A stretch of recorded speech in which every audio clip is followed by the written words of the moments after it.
അപ്പം next question ആണ് fourth question. With reference to the provisions of the Indian contract 1872 define the following terms. അപ്പോൾ definition പറയാനാണ് പറഞ്ഞിട്ടുള്ളത്, define ചെയ്യാനാണ് പറഞ്ഞിട്ടുള്ളത്. അപ്പോൾ അങ്ങനെയാണെന്നുണ്ടെങ്കിൽ ഇങ്ങനെ fact of the case, provision അങ്ങനെയൊന്നും പറയേണ്ട ആവശ്യമില്ല. ഓക്കെ, അപ്പം quasi contract and it's salient ഫീച്ചേഴ്സും ചോദിച്ചിട്ടുണ്ട്. റെസ്പോൺസിബിലിറ്റി ഓഫ് ഫൈൻഡർ ഓഫ് ഗുഡ്സും ചോദിച്ചിട്ടുണ്ട്. അപ്പം അതേ ക്വസ്റ്റ്യന് തന്നെ ഓറും വന്നിട്ടുണ്ട്. അപ്പോൾ നമ്മൾ ലക്കി ആണെങ്കിൽ നമുക്ക് അങ്ങനത്തെ ഒരു ഓപ്ഷൻ വരും കേട്ടോ. ഓർ ക്വസ്റ്റ്യനും വരും. ഫോർത്ത് ക്വസ്റ്റ്യൻ ഓറായിരുന്നു. അപ്പോൾ or explain the following terms with reference to എന്നിട്ട് പ്ലെഡ്ജ് ബൈ മെർക്കൻഡൈൽ ഏജൻറ്റും അതുപോലെ തന്നെ pledge by person in position under voidable കോൺട്രാക്റ്റും ആണ് ചോദിച്ചത്. അപ്പോൾ എന്തായാലും ഫസ്റ്റത്തത് പറയാം, കോസി കോൺട്രാക്റ്റും അതിൻ്റെ സാലിയൻറ്റ് ഫീച്ചേഴ്സും എന്താണെന്ന് നോക്കാം. അപ്പം ക്വസ്റ്റ്യൻ നമ്പർ 4 സബ്സെക്ഷൻ സി എന്ന് പറഞ്ഞിട്ട് ഒരു ബ്രാക്കറ്റിൽ അല്ലെങ്കിൽ ഒരു ബോക്സിലാക്കുക അതിനെ. എന്നിട്ട് എഴുതുക കോസി കോൺട്രാക്ട്സ്. എന്താണ് കോസി കോൺട്രാക്റ്റ്? അപ്പം കോസി കോൺട്രാക്റ്റ് സിമ്പിളാണ്. ഇപ്പം ലോസ്റ്റായിട്ട് നമുക്കൊരു ഗുഡ് കിട്ടി. സപ്പോസ് അതൊരു ഗോൾഡാണെന്ന് വിചാരിക്കൂ. അപ്പോൾ ആ ഒരു ഗുഡ് അതിൻ്റെ ട്രൂ ഓണർക്ക് തിരിച്ചു കൊടുക്കണം എന്നുള്ളൊരു ബാധ്യത ആ ഒരു ലോസ്റ്റ് ഗുഡ് ഫൈൻഡ് ചെയ്ത ആൾക്കുണ്ട് അല്ലേ. അപ്പോൾ അവിടെ ഒരു ഒബ്ലിഗേഷൻ വരികയാണ്. അപ്പം അവിടെ ആ ഒരു ഒബ്ലിഗേഷൻ ഉള്ളതുകൊണ്ട് തന്നെ പാർട്ടീസിൻ്റെ ഇൻറ്റൻഷനിലല്ലാതെ തന്നെ അവിടെ ഒരു കോൺട്രാക്റ്റ് ഫോം ആവുന്നുണ്ട്. തന്നെക്ക് ഒരു കോൺട്രാക്റ്റ് ഇതിൽ രണ്ടുപേരും ഏർപ്പെടുന്നുണ്ട്. അതായത് ഇയാൾക്ക് കിട്ടിയ ഗുഡിനെ ട്രൂ ഓണറുടെ കയ്യിൽ ഏൽപ്പിക്കണം എന്നുള്ളത്. ബിക്കോസ് അതങ്ങനെ ഒരു ഒബ്ലിഗേഷൻ വരുന്നതാണ്. അത് അവർ രണ്ടുപേരും ഇൻറ്റൻഷനലി ഒരു കോൺട്രാക്റ്റിലേക്ക് ഏർപ്പെടുന്നതല്ല. തന്നെക്ക് തന്നെ ലോ അവിടെ വരും. അങ്ങനെ അയാളുടെ കയ്യിൽ കിട്ടിക്കഴിഞ്ഞാൽ അത് ശരിക്കുള്ള ഓണറുടെ കയ്യിൽ ഏൽപ്പിക്കണം എന്നുള്ളത്, അങ്ങനത്തെ ഒരു ഒബ്ലിഗേഷൻ അവിടെ വരും. ഇങ്ങനെയാണല്ലോ no man must grow out of another person's loss. മറ്റൊരാൾക്ക് നഷ്ടം സംഭവിച്ചിട്ട് അതിൽ നിന്നും വേറൊരാൾ ഗ്രോ ചെയ്യാൻ പാടില്ലല്ലോ. അപ്പം അയാൾ അതിൽ നിന്ന് ബെനിഫിറ്റ് എടുക്കാൻ പാടില്ല. ഗോൾഡ് യൂസ് ചെയ്യാനായിട്ട് പാടില്ല, അല്ലെങ്കിൽ അതിൽ നിന്ന് ബെനിഫിറ്റ് എടുക്കാനായിട്ട് പാടില്ല. അപ്പം മറ്റൊരാൾക്ക് ലോസ് അല്ല അവിടെ സംഭവിച്ചത്. അപ്പം അതുകൊണ്ട് തന്നെ അത് ട്രൂ ഓണർക്ക് ഏൽപ്പിക്കണം എന്നുള്ളത് ഇയാളുടെ ഒരു ബാധ്യതയാണ്. അപ്പോൾ തന്നെക്ക് ഇൻറ്റൻഷനലി അല്ലാതെ തന്നെ ഒരു കോൺട്രാക്റ്റിലേക്ക് അവർ ഏർപ്പെടുന്നു. So a quasi contract is not an actual contract. അതൊരു ആക്ച്വൽ കോൺട്രാക്റ്റേ അല്ല, but it resembles a contract. ഒരു കോൺട്രാക്റ്റ് പോലെ തന്നെ റിസെമ്പിൾ ചെയ്യും. It is created by law. അത് ലോ ക്രിയേറ്റ് ചെയ്തതാണ് അണ്ടർ സെർട്ടൈൻ സർക്കംസ്റ്റാൻസസ്. അപ്പോൾ ഈ ഫൈൻഡർ ഓഫ് ലോസ്റ്റ് ഗുഡ് പോലെ തന്നെ വേറെയുണ്ട്. ഇപ്പോൾ ഒരാൾ ഗൂഗിൾ പേ വഴി ഓൾറെഡി ക്യാഷൊക്കെ കൊടുത്ത് പ്ലേസ് ചെയ്തൊരു ഗുഡ് പർച്ചേസ് ചെയ്തു. പക്ഷേ ഡെലിവറി ചെയ്ത് കൊടുത്തത് വേറൊരാൾക്കായി പോയി. അപ്പോൾ ആളത് യൂസ് ചെയ്തു, അതിൽ നിന്ന് ബെനിഫിറ്റൊക്കെ എടുത്തു. അല്ലെങ്കിൽ ഒരു പിസ്സയാണ് അതെന്ന് വിചാരിക്കും. അപ്പോൾ പിസ്സ ഫുൾ കഴിച്ചു. പിന്നെയാണ് അറിയുന്നത് അതിൻ്റെ ഓണർ വേറെ ആളായിരുന്നു, പൈസ കൊടുത്തിരുന്നു എന്നൊക്കെ. അപ്പം ഇയാൾ കഴിച്ചത് ബ്രദർ അങ്ങനെ ഓർഡർ ചെയ്തതാണെന്ന് വിചാരിച്ചിട്ടാവും. അപ്പം ഇയാൾ അതിൻ്റെ ബെനിഫിറ്റ് എടുത്തു. അപ്പം എന്തായാലും ട്രൂ ഓണറെ കണ്ടുപിടിച്ച സ്ഥിതിക്ക് ആ പൈസ കൊടുക്കണം എന്നുള്ളത്, ആ പിസ്സയുടെ പൈസ കൊടുക്കണം എന്നുള്ളത് ഈ കഴിച്ച ആളുടെ ബാധ്യതയാണല്ലേ. അപ്പം അങ്ങനെ പൈസ കൊടുത്തില്ല എന്നുണ്ടെങ്കിൽ കേസ് കൊടുക്കാൻ പറ്റും. ഇതിപ്പോൾ ചെറിയ കാര്യം പിസ്സ. ഇതല്ലാതെ ഇപ്പോൾ ക്യാമറ ഒക്കെ ഓർഡർ ചെയ്തു, അപ്പോൾ വേറൊരാൾക്ക് കൊടുത്തു. അപ്പോൾ അയാളത് കൈവശം വെക്കുകയാണ്, അങ്ങനെ കിട്ടിയതല്ലേ എന്ന് വിചാരിച്ചു. പക്ഷെ അങ്ങനെ ഒരിക്കലും ആ ബെനിഫിറ്റ് നമ്മൾ എടുക്കാൻ പാടില്ല. മറ്റൊരാളുടെ ലോസിൽ നിന്നും മറ്റൊരാൾക്ക് ലോസ് ആണെങ്കിൽ നമ്മൾ അവിടെ നിന്ന് ഗ്രോ ചെയ്യാനായിട്ട് പാടില്ല. അപ്പോൾ അതുകൊണ്ട് തന്നെ അവിടെ ഒരു ആക്ച്വൽ കോൺട്രാക്റ്റ് അല്ല, ശരിക്കും ഒരു contract created by law create ചെയ്യുന്ന ഒരു കോൺട്രാക്റ്റ് നടക്കുന്നുണ്ട് അവിടെ. ശരിക്കും അത് തിരിച്ച് കൊടുക്കണം എന്നുള്ളൊരു നിയമമുണ്ട് അവിടെ. അതാണ് ഈ കോസി കോൺട്രാക്റ്റ് എന്ന് പറഞ്ഞാൽ. അപ്പം ഈ ക്യാമറ ഒക്കെ ഓർഡർ ചെയ്തു എന്ന് പറഞ്ഞാൽ അത്രയും ലക്ഷം രൂപയുടെ ക്യാമറ ഒക്കെ ആവില്ല. അത് ഓൺലൈൻ പേയ്മെൻറ്റും ചെയ്തു എന്ന് പറഞ്ഞാൽ അതും ഭയങ്കരം. പക്ഷേ അഡ്രസ്സ് തെറ്റി വേറൊരാളെ അടുത്തേക്ക് പോയി, അപ്പോൾ അയാളുടെ കയ്യിൽ അത് കിട്ടിയെന്ന് പറഞ്ഞാൽ അത് തിരിച്ചു കൊടുക്കണം എന്നുള്ളത് സർപ്രൈസിംഗ്ലി ഈ ഒരു ഗുഡ് കിട്ടിയ ആളുടെ ബാധ്യതയാണല്ലേ. അതാണ് ശരിക്കും ഈ കോസി കോൺട്രാക്റ്റ്. ശരിക്കും നമ്മളെ കയ്യിലൊക്കെ അങ്ങനെ ക്യാമറ കിട്ടിക്കഴിഞ്ഞാൽ ഒന്ന് ആലോചിച്ച് നോക്കിയേ, ഭയങ്കര കുടുങ്ങൂല്ലേ. എങ്ങനെയാണ് അതിൻ്റെ ഒരു ഓണറെ കണ്ടുപിടിക്കാൻ പറ്റുക? പക്ഷെ അവിടെ ശരിക്കും ഒരു കോൺട്രാക്റ്റ് നടക്കുന്നുണ്ട്. ശരിക്കും ഒരു ട്രൂ ഓണർക്ക് വേണമെങ്കിൽ കേസ് കൊടുക്കാം. ആ ഡെലിവറി ബോയ് ആവും പെടുക. ഓക്കെ, അപ്പം എങ്ങനെയായാലും ശരിക്കും ഇങ്ങനത്തെ ഒരു കോൺട്രാക്റ്റ് ഉണ്ട്. അപ്പം a quasi contract is not an actual contract but it resembles a contract. It is created by law under certain circumstances. The law creates and enforces legal rights and obligations. ബാധ്യതയും അതുപോലെ തന്നെ അവകാശവും. അപ്പോൾ പോയ good കിട്ടണം എന്നുള്ളത് ആ പൈസ അടച്ച ആളുടെ അവകാശമാണല്ലേ. പിന്നെ ഒബ്ലിഗേഷൻ എന്ന് പറഞ്ഞാൽ കയ്യിൽ കിട്ടിയത് തിരിച്ചു കൊടുക്കണം എന്നുള്ളത് അയാളുടെ ഒബ്ലിഗേഷനാണ്, കയ്യിൽ സർപ്രൈസ് ആയിട്ട് കിട്ടിയത്. When no real contract exist, ശരിക്കും അവിടെ ആ കരാറൊന്നും ഇല്ലെങ്കിലും അത് തിരിച്ചു കൊടുക്കണം എന്നുള്ളത് ബാധ്യതയാണ്. Such obligations are known as quasi contracts when no real contract exist. അതൊക്കെ ഇമ്പോർട്ടൻ്റ് ആണ്. So in other words, it is a contract in which there is no intention on part of either party to make a contract, but law imposes a contract upon the parties. Law ആണ് ഈ പാർട്ടീസുമ്മൽ contract impose ചെയ്യുന്നത്. ഇതെന്നെ എഴുതിയാൽ 2-3 marks കിട്ടും. A quasi contract is not an actual contract, but it resembles a contract. It is created by law under certain circumstances, and the law creates and enforces legal rights and obligations when no real contract exists. Such obligations are known as quasi contracts. In other words, it is a contract in which there is no intention on the part of either party to make a contract, but law imposes a contract upon the parties. അപ്പോൾ ഇതൊന്നും കൂടെ വീണ്ടും വീണ്ടും കേട്ടാൽ ഈ ഒരു sentence by ഹാർട്ടാവും. ഇനി കുറച്ച് സാലിയൻ്റ് ഫീച്ചേഴ്സ് നോക്കാം. 3 ഫീച്ചേഴ്സേ ഉള്ളൂ. Salient features of quasi contracts are: in the first place, such a right is always a right to money and generally, though not always, to a liquidated sum of money. ഇതൊന്നുമില്ല, ആ right അല്ലെങ്കിൽ ആ അവകാശം എന്ന് പറഞ്ഞാൽ എപ്പോഴും ഒരു മണിനോട് തന്നെയുള്ള ഒരു അവകാശമായിരിക്കും അത്, അല്ലേ. ഇപ്പോൾ എന്തൊക്കെ പോയാലും, ഇപ്പോൾ ഞാൻ പറഞ്ഞല്ലോ, ഇപ്പോൾ ആ പിസ്സ കഴിച്ചു അല്ലെങ്കിൽ ആ ക്യാമറ അയാൾ യൂസ് ചെയ്ത് കഴിഞ്ഞാൽ ആ മണി കൊടുക്കണം എന്നുള്ളത് ആ ട്രൂ ഓണർക്ക്, ഓൾറെഡി പേ ചെയ്ത ഓണർക്ക് ആ മണി കൊടുക്കണം എന്നുള്ളതാണ് അവിടുത്തെ അവകാശം, അല്ലേ. അയാൾക്ക് കിട്ടേണ്ട അവകാശമാണ്, റൈറ്റാണത്, ആ ഒരു മണി. അപ്പോൾ മണി ടേംസിൽ തന്നെ ആയിരിക്കും ഇത് വരിക. In the first place, generally though not always to a liquidated sum of money എന്ന് പറഞ്ഞാൽ എപ്പോഴും ഇങ്ങനെ ലിക്വിഡായിട്ടുള്ള മണി തന്നെ കിട്ടണം എന്നുള്ളതല്ല. ആ ക്യാമറ തിരിച്ചു കൊടുത്താൽ കാര്യം കഴിഞ്ഞു. അല്ലാന്നുണ്ടെങ്കിൽ ഫൈൻഡ് ചെയ്ത ലോസ്റ്റ് ഗുഡ്, ആ വാലറ്റാണ് ഇപ്പോൾ ഫൈൻഡ് ചെയ്തത്, അല്ലാന്നുണ്ടെങ്കിൽ ഗോൾഡാണ് ഫൈൻഡ് ചെയ്തതെന്നുണ്ടെങ്കിൽ ട്രൂ ഓണർക്ക് കൊടുത്താൽ കഴിഞ്ഞു. അല്ലാന്നുണ്ടെങ്കിൽ അത് യൂസ് ചെയ്തിട്ടുണ്ടെങ്കിൽ ഉറപ്പായിട്ടും ആ മണി എന്തായാലും ലിക്വിഡ് ഫോമിൽ കൊടുക്കണം. Generally though not always to a liquidated sum of money. അപ്പോൾ എപ്പോഴും അങ്ങനെ ചെയ്യണമെന്നൊന്നുമില്ല. ഇനി secondly, it does not arise from any agreement of the parties concerned. അപ്പോൾ എപ്പോഴും ഒരു കോൺട്രാക്റ്റ് എന്ന് പറഞ്ഞാൽ 2 പേരും തമ്മിലുള്ള കരാറാണല്ലേ. അങ്ങനെയാണ് എല്ലാ കോൺട്രാക്റ്റുകളും ഇന്ത്യൻ കോൺട്രാക്റ്റ് ആക്റ്റിൽ വരുന്നത്. പക്ഷേ ഇതങ്ങനെ 2 പേരും കരാർ ചെയ്തിട്ടുണ്ടാവുന്നൊരു കോൺട്രാക്റ്റ് അല്ല ഈ കോസി കോൺട്രാക്റ്റ്.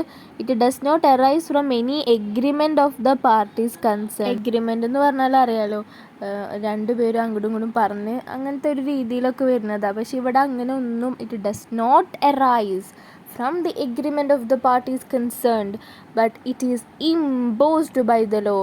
അപ്പോൾ പൈസ കൊടുക്കണം എന്നുള്ളത് imposed by the law ആണ്. അപ്പോൾ ഇത് പറയാൻ കാരണം എന്താണെന്ന് വെച്ചാൽ ചില ആൾക്കാർക്ക് ഇതൊന്നും അറിയില്ലല്ലോ. അപ്പം ഇങ്ങനെ ശരിക്കും ഒരാൾക്ക് അത് റൈറ്റ് ഉണ്ടല്ലോ, അത് തിരിച്ച് കൊടുക്കണം എന്നുള്ളത്.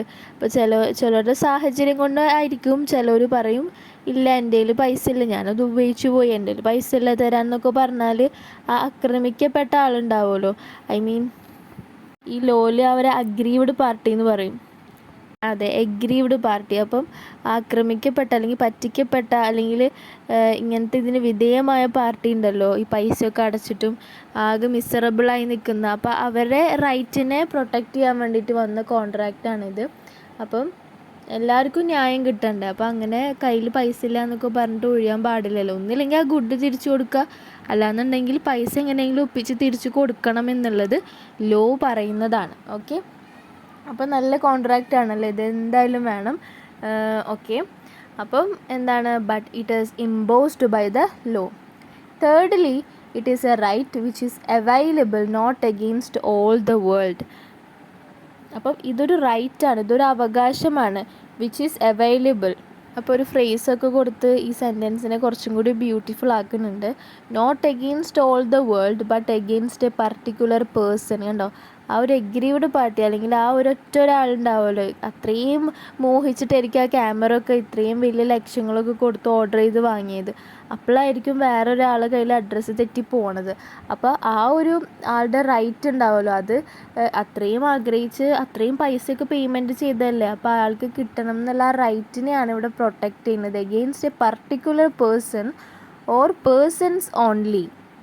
അല്ലെങ്കിൽ ഇങ്ങനെ ഈ ഒരു ക്യാമറ കാണാൻ വേണ്ടിയിട്ട് ആ ഫാമിലി ആയിരിക്കും ചിലപ്പോൾ ഓർഡർ ചെയ്തിട്ടുണ്ടാവും. അപ്പോൾ ആ പേഴ്സൺസിൻ്റെ റൈറ്റിനെ പ്രൊട്ടക്റ്റ് ചെയ്യാനാണ്. So that in this respect it resembles a contractual right. അപ്പോൾ അങ്ങനെ നോക്കുകയാണെങ്കിൽ ഒരു കോൺട്രാക്ച്വൽ റൈറ്റാണിത് റിസെമ്പിൾ ചെയ്യുന്നത്.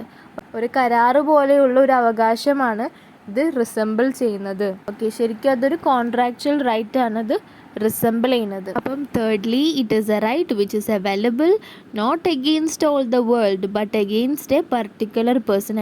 എല്ലാ ആൾക്കാരും എല്ലാം ഉദ്ദേശിക്കുന്നത് ആ ഒരു സാഹചര്യത്തിൽ പെട്ട് നിൽക്കുന്ന ആ ഒരു പേഴ്സണെയാണ് ഉദ്ദേശിക്കുന്നത്.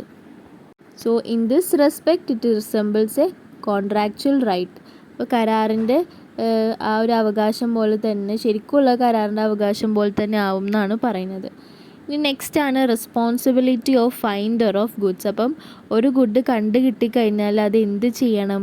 അപ്പോൾ എനിക്കൊരു ഗോൾഡ് കണ്ടു കിട്ടിക്കഴിഞ്ഞു, അപ്പോൾ ഞാൻ എന്താണ് ശരിക്കും ഇന്ത്യൻ കോൺട്രാക്ട് 1872 അനുസരിച്ചിട്ട് ഞാൻ ചെയ്യേണ്ടത്? അത് പറഞ്ഞു തരുന്നത് സെക്ഷൻ 71 ആണ്. Responsibility of finder of goods important ആണ്. A person who finds goods belonging to another and takes them into custody is subject to same responsibility as if he were a bailey.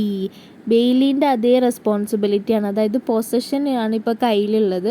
അപ്പോൾ true ഓണർക്ക് അത് തിരിച്ചു കൊടുക്കണം എന്നുള്ള ഒരു ബാധ്യത ഉണ്ട് എന്നാണ് പറയുന്നത്. Thus a finder of lost goods has 3 points ഇവിടെയുണ്ട്. To take proper care of the property as man of ordinary prudence would take. എന്താണോ സാധാരണക്കാരൻ അല്ലെങ്കിൽ സാധാരണ ബുദ്ധിയുള്ള ഒരു മനുഷ്യൻ, അല്ലെങ്കിൽ പ്രൂഡൻസ് എന്ന് പറഞ്ഞാൽ കരുതലോടുകൂടെ അതിന് എടുത്തു വെക്കണം, അല്ലെങ്കിൽ to take proper care of the property as man of ordinary prudence would take. അപ്പം അങ്ങനെയാണെങ്കിൽ no right to appropriate the good. അപ്പോൾ ആ ഗുഡിനെ തൊട്ട് കളിക്കാനൊന്നുമുള്ളൊരു റൈറ്റ് ഇല്ല. അത് നല്ല സേഫായിട്ട് എടുത്തു വെക്കണം. ആ ഗുഡ് വേറെ ഒരു കാര്യം ആ ഗുഡ് കൊണ്ട് ചെയ്യാൻ പാടില്ല. To restore the goods if the owner is found. അപ്പം ഓണർ കണ്ടു കഴിഞ്ഞാൽ എന്തായാലും അത് തിരിച്ചു കൊടുക്കാൻ പാകത്തിനായിട്ട് അത് ഉപയോഗിക്കാതെ തന്നെ കൈവശം വെക്കണം. അതാണ് ബെയിലി ചെയ്യില്ലേ, കൈവശം വെക്കൂലേ, അത് ഉപയോഗിക്കാതെ. ഇപ്പോൾ ഒരു ടൈലർ ആണെങ്കിൽ ടൈലർ ഒരു ബെയിലി ആവുമല്ലോ. ക്ലോത്ത്സൊക്കെ ലൈനിങ്ങും ക്ലോത്തും ഒക്കെ കസ്റ്റമർ കൊണ്ട് കൊടുത്തു കഴിഞ്ഞാൽ ടൈലർ അത് കൈവശം വെച്ച് ബെയിലി ആയിക്കൊണ്ട് അതിനെ നല്ല ഭംഗിയുള്ളൊരു ഉടുപ്പാക്കി തുന്നിയിട്ട് തിരിച്ചു കൊടുക്കൂലേ. അല്ലാതെ ഒരിക്കലും ടൈലർ അത് ഇട്ട് നോക്കുകയോ അത് അപ്രോപ്രിയേറ്റ് ചെയ്യുകയോ അല്ലെങ്കിൽ അത് ഉപയോഗിക്കുകയോ ഒന്നും ചെയ്യില്ലല്ലോ. അപ്പോൾ അതേപോലെ തന്നെ ബെയിലി എന്താണോ ചെയ്യുക ഒരു ഗുഡ് കിട്ടിയാൽ അതുപോലെ തന്നെ ആയിരിക്കണം നമ്മുടെ ഇവിടുത്തെ ലോസ്റ്റ് ഗുഡ് ഫൈൻഡ് ചെയ്യുന്ന ഫൈൻഡറും ചെയ്യേണ്ടത്. No right to appropriate the goods to restore the goods if the owner is found. സിമ്പിളാണ്, എപ്പോഴും ചോദിക്കുന്ന ചോദ്യമാണ്. എൻ്റെ സമാധാനത്തിന് ഒന്നും കൂടെ ഞാൻ വായിച്ചു തരാം. അപ്പം the responsibility of finder of goods is as per the section 71 of the Indian Contract Act 1872, a person who finds goods belonging to another and takes them into his custody is subject to same responsibility as if he were a bailey. Okay, a person who finds goods belonging to another, takes them into his custody, is subject to same responsibility as if he were a bailey. Thus, a finder of lost goods has to take proper care of the property as a man of ordinary prudence would take. No right to appropriate the goods and to restore the goods if the owner is found. So a finder of lost goods has to restore the goods if the owner is found. A finder of lost good has no right to appropriate the goods. A finder of lost goods has to take proper care of the property as man of ordinary prudence would take. ഇപ്പം clear അല്ലേ? Mercantile agent അല്ലെങ്കിൽ commercial agent എന്നൊക്കെ ആളെ പറയാൻ പറ്റും നമുക്ക്. അപ്പോൾ അതിൻ്റെ അർത്ഥം എന്താണെന്ന് വെച്ചാൽ agent having the authority to sell the goods, buy the goods and consign the goods for the purpose of സെയിലിന് വേണ്ടിയിട്ടും അതിൽ നിന്നുള്ള മണിയും കൈവശം വെക്കാനായിട്ടും ഓണറുടെ അടുത്ത് ആ ഒരു മണിയും കയ്യിൽ പ്രോസസ്സ് ചെയ്യാനായിട്ടുള്ള ആ ഒരു അധികാരമുള്ള ഒരു ആളെയാണ് ഏജൻറ്റ് എന്ന് പറയുന്നത്. അധികാരം ഏൽപ്പിച്ചിരിക്കുന്ന ഒരാളാണ് ഏജൻറ്റ് കൊമേഴ്ഷ്യൽ പർപ്പസിനൊക്കെ. വെറും ഏജൻ്റ് അല്ല, മെർക്കൻറ്റൈൽ ഏജൻറ്റ്. ഇപ്പം consign the goods for the purpose of sale എന്ന് പറഞ്ഞാൽ ഈ മെർക്കൻറ്റൈൽ ഏജൻറ്റിൻ്റെ പ്രിൻസിപ്പാൾ ഉണ്ടല്ലോ, അപ്പോൾ ആ പ്രിൻസിപ്പാളിനെ കൺസൈനർ എന്നാണ് പറയുക. അപ്പോൾ കൺസൈനർ ഈ മെർക്കൻറ്റൈൽ ഏജൻറ്റ് കൺസൈനി ആയിട്ട് ആ ഗുഡ്സിനെ കൊണ്ടുവരും. ഇപ്പോൾ നമ്മൾ വീട്ടിലേക്കൊക്കെ ബാഗൊക്കെ ഇട്ടിട്ട് കുറേ പേര് വരാറില്ലേ, എന്നിട്ട് അവർ നമുക്ക് പ്രൊഡക്ട്സൊക്കെ കാണിച്ചു തരും. അപ്പം ജസ്റ്റ് ഒന്ന് നോക്കിയാൽ മതി, വാങ്ങണ്ട അങ്ങനെയൊക്കെ പറഞ്ഞ് സെയിൽസ് സെയിൽസ് ബോയ്സൊക്കെ വരാറില്ലേ. അപ്പോൾ അവരൊക്കെയാണ് ഈ മെർക്കൻറ്റൈൽ ഏജൻറ്റ് എന്ന് പറഞ്ഞാൽ. അപ്പോൾ അവരൊക്കെ ഇങ്ങനെ ഗുഡ്സ്, ട്രൂ ഓണർ എന്ന് പറഞ്ഞാൽ ആ പ്രിൻസിപ്പാളായിരിക്കും, പക്ഷേ on behalf of the owner ഇവർ ഈ ഗുഡ്സ് സെയിൽ ചെയ്യാൻ വരില്ലേ കൺസൈനി ആയിട്ട്. അപ്പം അങ്ങനെയൊക്കെയുള്ള ആൾക്കാരാണ് mercantile. So pledge by mercantile agent according to section 178. അപ്പം 7 കഴിഞ്ഞിട്ട് 8 കേട്ടോ, 178. അതാരാ? Mercantile agent of the Indian contract act 1872. A mercantile agent who is in the possession of the goods or documents of the title with the consent of the owner, ഓണറുടെ സമ്മതപ്രകാരം തന്നെ ഗുഡ്സിൻ്റെ position കൈവശം വെച്ചിട്ടുള്ള അല്ലെങ്കിൽ എന്തെങ്കിലും ഡോക്യുമെൻറ്റിൻ്റെ position കൈവശം വെച്ചിട്ടുള്ള ആളാണ് ഈ mercantile agent എന്ന് പറയുന്നത്. Can pledge dum while acting in the ordinary course of business as A mercantile agent.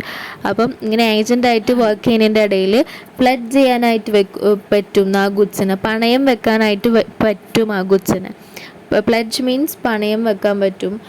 Four എന്തിനൊക്കെയാണ്? ചിലപ്പോൾ എന്തെങ്കിലും പണയം വെക്കുക എപ്പോഴാണ്? നമുക്ക് കുറച്ച് ക്യാഷിൻ്റെ അത്യാവശ്യം വന്നാൽ കുറച്ച് ഗുഡ്സ് പണയം വെച്ചിട്ട് ആ ക്യാഷ് വാങ്ങും അല്ലേ, പൊസഷൻ, ഈ ഗുഡ്സിൻ്റെ പൊസഷൻ വേറെ ആൾക്ക് കൊടുക്കും. അപ്പോൾ ഈ ഏജൻറ്റിനും ഈ പർപ്പസ് ഓഫ് ഈ ട്രേഡിൻ്റെ പർപ്പസിൻ്റെ കാര്യത്തിന് വേണ്ടിയിട്ട് ഏജൻറ്റിനും ഇങ്ങനെ പ്ലെഡ്ജ് ചെയ്യാനായിട്ട് പറ്റും.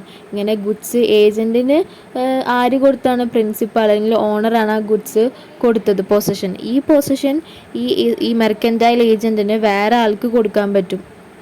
In the ordinary course of ബിസിനസ്സിൻ്റെ ഭാഗമായിട്ട് മാത്രം കൊടുക്കാനായിട്ട് പറ്റും, പ്ലെഡ്ജ് ചെയ്യാനായിട്ട് പറ്റും. അപ്പോൾ അതാണ് according to the section 178 of the Indian contract act 1872. A mercantile agent who is in the possession of the goods or documents of the title with the consent of the owner can pledge the goods or document of the title with the consent of the owner and can pledge them while acting in the ordinary course of business as a mercantile agent. ബിസിനസ്സിന് വേണ്ടിയിട്ട് അത് pledge ചെയ്യുന്നത് കൊണ്ട് ബുദ്ധിമുട്ടൊന്നും ഇല്ല എന്നാണ് പറയുന്നത്. Such pledge shall be valid as if were made with the authority of the owner of the goods. അപ്പോൾ ഓണറോട് ചോദിച്ചിട്ട് വേണം അത് ചെയ്യാൻ വേണ്ടിയിട്ട്. ഓണർ ആ ഒരു ധൈര്യം അല്ലെങ്കിൽ ഓണർ ആ ഒരു സമ്മതം പറഞ്ഞിരിക്കണം. അപ്പോൾ നമുക്ക് ആ ഒരു അതോറിറ്റി ഉണ്ടാവണം, ആ ഒരു പവർ ഉണ്ടാവണം അത് ചെയ്യാൻ വേണ്ടിയിട്ട് മെർക്കൻറ്റൈൽ ഏജൻറ്റിന്. Provided a pawnee acted in the good faith and had no notice that pawnor has no authority to pledge. പ്ലെഡ്ജിൽ വരുന്നതാണ് പൗണറും പൗണിയും. അപ്പം പൗണർ എന്ന് പറഞ്ഞാൽ ഇത് പണയം വെക്കുന്ന ആളാണ്, പൗണി എന്ന് പറഞ്ഞാൽ അത് വാങ്ങുന്ന ആളാണ്. എപ്പോഴും നീ, പൗണി അല്ലെങ്കിൽ പി അല്ലെങ്കിൽ കിട്ടുന്ന ആളെയാണ് പി, പൗണി, പ്രൊപ്പോസി എന്നൊക്കെ പറയുന്നത്. പൗണി എന്ന് പറഞ്ഞാൽ മറ്റേ ഓണറുടെ ഗുഡ്സ് കിട്ടുന്ന ആളാണ് അല്ലേ. അപ്പം ഈ പൗണി എന്ന് പറയുന്ന ഈ തിരിച്ച് പൈസ കൊടുക്കുന്ന ആളുണ്ടാവുമല്ലോ പണയത്തിന്, ആ ഗുഡ്സ് വാങ്ങിയിട്ട് പൈസ കൊടുക്കുന്ന ആളെപ്പോഴും ഗുഡ് ഫെയ്ത്തിലായിരിക്കണം. നല്ലൊരു ഫെയ്ത്ത് എന്ന് വെച്ചാൽ നല്ലൊരു വിശ്വാസം ഉള്ള ഒരാളായിരിക്കണം. അപ്പം ഈ വിശ്വാസയോഗ്യമായിട്ടുള്ള ആളുടെ കയ്യിൽ തന്നെയാണ് ഈ ഗുഡ്സ് കൊടുത്തതെന്ന് അത് നമുക്ക് ഉറപ്പാവണം. അപ്പോൾ pawnee acted in the good faith, ഒരു വിശ്വാസയോഗ്യമായ രീതിയിലാണ് പൗണി ആക്ട് ചെയ്തതും. അതുപോലെ തന്നെ ഈ പൗണർ ഉണ്ടല്ലോ, ഈ പൗണർക്ക് നല്ല രീതിയിലുള്ള ഒരു അതോറിറ്റി ഓണർ കൊടുത്തിട്ടുണ്ട് എന്നുള്ളത് ആയിരിക്കണം ശരിക്കും. അപ്പം had no notice that pawnor has no authority to pledge.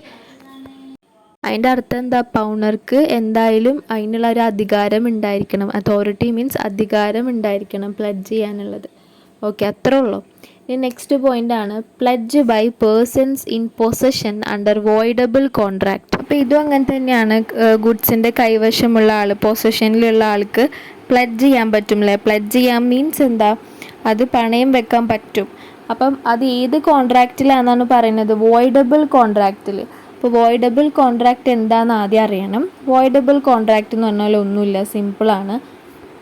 അസാധു ആകുമെന്നാണ് പറഞ്ഞത്.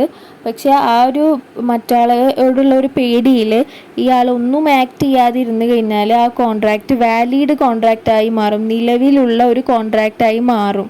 ഓക്കെ, അപ്പം നിലനിൽക്കുന്ന ഒരു ശരിക്കുള്ള എൻഫോഴ്സിബിൾ ആയിട്ടുള്ള, കോടതിയിൽ എൻഫോഴ്സ് ചെയ്യാൻ പറ്റുന്ന ഒരു കോൺട്രാക്റ്റ് ആയിട്ട് മാറും. അതായത് ആ പൊസിഷൻ, ആ വീടിൻ്റെ പറമ്പിൻ്റെ പൊസിഷൻ ആ ഗൺ പോയിന്റ് കാണിച്ച ആളുടെ കയ്യിലാവും.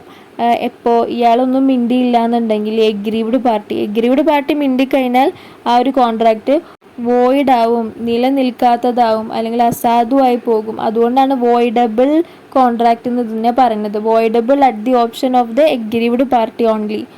ഓക്കെ, അപ്പം എഗ്രീവ്ഡ് മീൻസ് ആക്രമിക്കപ്പെട്ട പാർട്ടിയുടെ ആ ഒരു സമ്മതത്താൽ, അല്ലെങ്കിൽ ആ ഒരു പാർട്ടിയുടെ ഡിസിഷൻ്റെ ബേസ് ചെയ്തിട്ട് വോയിഡും അല്ലെങ്കിൽ വോയിഡും നിലനിൽക്കാത്തതും നിലനിൽക്കുന്നതും വാലിഡുമായി മാറുന്ന കോൺട്രാക്റ്റുകളെ പ്ലഡ്ജ് വന്നാൽ എങ്ങനെ ഉണ്ടാവും നോക്കാം. അതായത് ഇപ്പം തന്നെ പറഞ്ഞ പോലെ എക്സ് ഇങ്ങനെ ഗൺ പോയിന്റിൽ വന്നിട്ട് ഈ ലാൻഡ് വാങ്ങിച്ചുകൊണ്ട് പോയില്ലേ, സൈൻ ചെയ്ത് ഓണർഷിപ്പിലാക്കി കൊണ്ടുപോയില്ലേ. അപ്പം ആ ഒരു എക്സ് എന്ന് പറഞ്ഞ ആ ഒരാൾ കൊണ്ടുവന്ന ഈ ഒരു പ്രോപ്പർട്ടി അദ്ദേഹം പണയം വെക്കുകയാണ്. അതായത് ഈ കോൺട്രാക്റ്റ് കിട്ടിയത് എങ്ങനെയാണ്? കൺസെൻറ്റ് എങ്ങനെയാണ് കിട്ടിയത്? സമ്മതം എങ്ങനെയാണ് കിട്ടിയത്? ബൈ ഫ്രോഡ്, അല്ലെങ്കിൽ കോർഷൻ, ബലപ്രയോഗം വഴി, അല്ലെങ്കിൽ മിസ് റിപ്രസൻറ്റേഷൻ, അങ്ങനെ തെറ്റിദ്ധരിപ്പിച്ചിട്ട്, അൺഡ്യൂ ഇൻഫ്ലുവൻസ് എന്ന് പറഞ്ഞാൽ ഇഷ്ടമില്ലാതെ തന്നെ പ്രേരിപ്പിച്ച് അങ്ങനെയൊക്കെ ചെയ്യിപ്പിക്കില്ലേ. അപ്പം അങ്ങനെയൊക്കെ ചെയ്താൽ, അങ്ങനെയൊക്കെ ചെയ്യുന്നതിനാണ് ഈ വോയിഡബിൾ കോൺട്രാക്റ്റിൽ വരുന്നത്. അപ്പം അങ്ങനെയൊക്കെ പിടിച്ചു പറിച്ച് വാങ്ങിച്ചൊരു ഭൂമിയാണ് പണയമായി വെക്കുന്നത് എന്നുണ്ടെങ്കിൽ, ഇപ്പം ഈ വോയിഡബിൾ കോൺട്രാക്റ്റിനൊരു പ്രത്യേകത ഉണ്ട്. എഗ്രീവ്ഡ് പാർട്ടീൻ്റെ ആ ഒരു റിസൈൻ ചെയ്യാനുള്ളൊരു അധികാരം എഗ്രീവ്ഡ് പാർട്ടിക്ക് ഉണ്ടല്ലോ, ഇതിൽ നിന്ന് ഒഴിഞ്ഞു പോരാനുള്ളൊരു അധികാരം എഗ്രീവ്ഡ് പാർട്ടിക്ക് ഉണ്ട്. അപ്പം but the contract has not been rescinded at the time of the pledge. അപ്പോൾ ആ പ്ലഡ്ജ് ചെയ്യുന്ന സമയത്ത് കോൺട്രാക്റ്റ് റിസൈൻഡ് ചെയ്തിട്ടില്ല. അതായത് എഗ്രീവ്ഡ് പാർട്ടി ഇപ്പോഴും പേടിച്ചിരിക്കുകയാണ്. അപ്പം ഇപ്പോഴും എഗ്രീവ്ഡ് പാർട്ടി കേസ് കൊടുക്കുകയോ അല്ലെങ്കിൽ എന്തെങ്കിലും ആക്ഷൻ എടുക്കുകയോ ഒന്നും ചെയ്തില്ല. അങ്ങനെയാണെന്നുണ്ടെങ്കിൽ, ആക്രമിക്കപ്പെട്ട പാർട്ടീനെ പറ്റിയാണ് പറയുന്നത്. അങ്ങനെയാണെങ്കിൽ ദ പൗണി, അതായത് ഈ ലാൻഡ് ഇങ്ങനെ പണയത്തിന് വാങ്ങിച്ചില്ലേ ഇപ്പോൾ ഒരാൾ, അപ്പോൾ ആ ഒരു പണയത്തിന് വാങ്ങിച്ച ആളെയാണ് പൗണി എന്ന് പറയുന്നത്. Acquires a good title to the goods. അപ്പം അദ്ദേഹത്തിന് ആ ഗുഡ് ടൈറ്റിൽ തന്നെയാണ് കിട്ടിയത്. അതായത് അവിടെ ഒരു വാലിഡ് ആയിട്ടുള്ള പ്ലഡ്ജ് നടന്നു എന്നാണ് അർത്ഥം. Provided he acts in good faith and without notice of the pawnor's defect of title. അപ്പം അദ്ദേഹം ഇങ്ങനെ പൗണർ എങ്ങനെയാണ് ഈ ഒരു ലാൻഡ് മേടിച്ചത് എന്നുള്ളതൊന്നും നോക്കിയിട്ടില്ല അല്ലേ. അത് ആരായാലും അങ്ങനെ തന്നെയാണ്. ഒരു ലാൻഡ് കിട്ടിക്കഴിഞ്ഞാൽ പണയത്തിന് വരികയാണെങ്കിൽ എങ്ങനെ വാങ്ങിച്ചു എന്നുള്ളതൊന്നും നോക്കൊന്നുമില്ലല്ലോ. അപ്പോൾ അങ്ങനെയാണെങ്കിൽ ഇത് വാലിഡ് ആയിട്ടുള്ളൊരു കോൺട്രാക്റ്റ് ആയിട്ട് മാറും, കോൺട്രാക്റ്റ് ഓഫ് പ്ലഡ്ജ് ആയിട്ട് മാറും എന്നാണ് പറഞ്ഞത്. റിസൈൻ ചെയ്യേണ്ട സമയമായിട്ട് റിസൈൻ ചെയ്തില്ല. ഒരു ആക്ഷൻ പോലും എഗ്രീവ്ഡ് പാർട്ടി എടുക്കാത്തതുകൊണ്ടാണ് ഈ വോയിഡബിൾ കോൺട്രാക്റ്റിൽ ഇങ്ങനെ പിടിച്ചു പറിച്ചൊക്കെ ഇങ്ങനെ തട്ടിപ്പിൽ വാങ്ങിച്ച ലാൻഡ് ഇയാൾക്ക് ഇങ്ങനെ ലേലം വെക്കാൻ സാധിച്ചത്. അപ്പോൾ ലേലം അല്ലെങ്കിൽ ഇങ്ങനെ പണയം വെക്കാൻ സാധിച്ചത്. അപ്പോൾ അങ്ങനെ പണയം വെക്കാനായിട്ട് സാധിക്കും. പറഞ്ഞു തരുന്നത് 178 എന്ന് പറഞ്ഞ സെക്ഷനാണ്. വോയിഡബിൾ കോൺട്രാക്റ്റിൻ്റെ സെക്ഷൻ 19 ആണ്.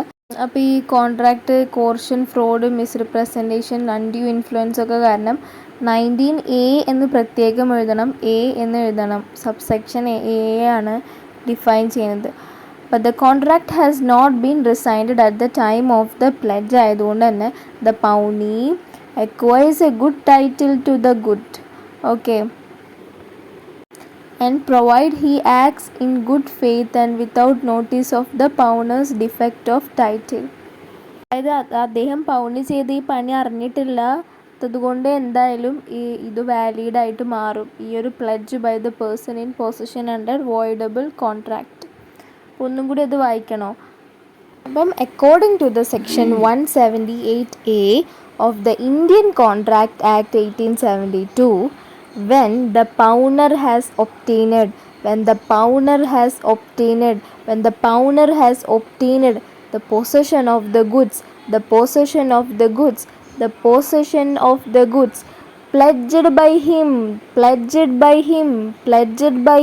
under a contract voidable under section 19, under a contract voidable under section 19 or section 19A contracts where consent has been obtained by fraud, coercion, misrepresentation and undue influence, but the contract has not been rescinded at the time of the pledge.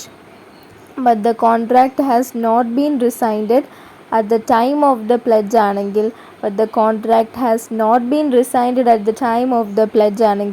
the pawnee acquires a good title to the goods.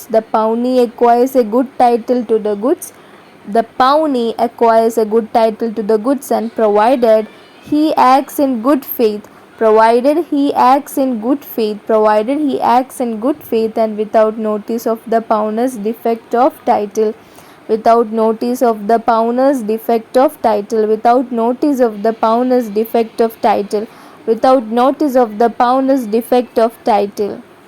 അപ്പോൾ thank you. അപ്പോൾ മനസ്സിലാവുന്നുണ്ടെങ്കിൽ subscribe ചെയ്യണം, like ചെയ്യണം, share ഒക്കെ ചെയ്ത് കൊടുക്കണേ ഫ്രണ്ട്സിനൊക്കെ. Thank you so much.